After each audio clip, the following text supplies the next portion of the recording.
چجوری دست نیافتنی باشیم، چجوری سخت به دست بیایم و چه آدم‌هایی کنسلن. اینا عمده آموزش‌هایی که چند دقیقه توی فضای مجازی به چرخی می‌بینیم. یه عده دوربین جلوشون گذاشتن و فقط از بدیهای رابطه و سمی بودنش میگن. از زن و مرد رو به جون هم میندازن. نتیجه چیه؟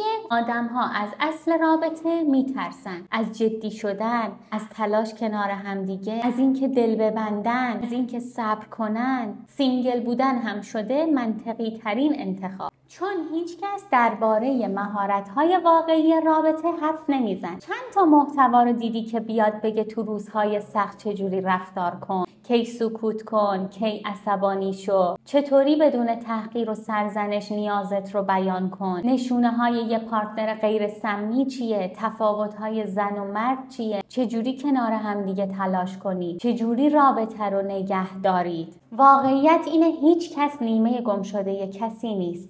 رابطه خوب رو ساختن سخته. روزهای خسته کننده داره، روزهای هیجان انگیز داره، اما برنده اون کسیه که از چیزی که میخواد راحت دست نکشه. رابطه مهارت میخواد و این همون چیزیه که من اینجا بهت آموزش میدم. همراه هم باش.